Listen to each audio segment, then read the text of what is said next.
પાલિતાણાથી એક મહત્વના સમાચાર સામે આવી રહ્યા છે। પાલિતાણા શેત્રુંજી ડેમમાંથી બીજા એક યુવકનો મૃતદેહ મળી આવ્યો છે। 14 કલાકની શોધખોળ બાદ બીજા એક યુવકનો મૃતદેહ મળી આવ્યો છે।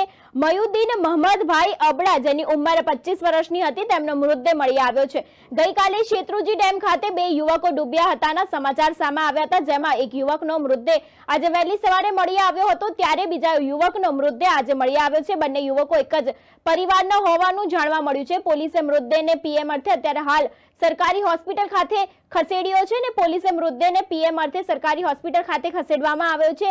પાલિતાણા શેત્રુંજી ડેમમાં ગઈકાલે સાંજના નાવા ગયેલ બે યુવકો ડૂબ્યા હોવાના સમાચાર મળ્યા હતા। પાલિતાણાના અગ્રણીઓ અને સ્થાનિક તરવૈયા દ્વારા યુવાનની ડેમમાં શોધખોળ શરૂ કરવામાં આવી હતી, જેમાં પાલિતાણાના શેત્રુંજી ડેમ ઓફિસર આશીષભાઈ અને પાલિતાણા મામલતદાર કમલેશ વાણંદ સહિતનો કાફલો ઘટના સ્થળે પહોંચ્યો હતો અને બંને યુવાનની શોધખોળ હાથ ધરી હતી। ત્યારે એક યુવાનનો મૃતદેહ આજે વહેલી સવારે મળી આવ્યો હતો અને બીજા યુવાનનો મૃતદેહ અત્યારે હાલ મળ્યો છે અને અત્યારે બંને મૃતદેહને પીએમ અર્થે સરકારી હોસ્પિટલ ખસેડવામાં આવ્યા છે। તમારું રફીકભાઈ ઇકબાલભાઈ રાધનપુરા। રફીકભાઈ, શું કહેશો? બે યુવકો ડૂબ્યાની ઘટના સામે આવી છે, કઈ રીતે બની? ગઈકાલે બપોરે 3 વાગ્યા કોઈ નાવા ગયેલા ઘરેથી કીધા કર્યા વગરના, અને 5 વાગ્યા 6 વાગે લગભગ સમાચાર આવ્યા હતા ડેમના, ડેમ બાજુ નાવા ગયા છે, પણ પછી કઈ મળ્યા નહીં, એટલે અમે તપાસ કરી, એટલે રાત્રે આખી રાત ત્યાં રેસ્ક્યુ ટીમ લઈને તપાસ કરી 1-1.5 વાગ્યા લગી।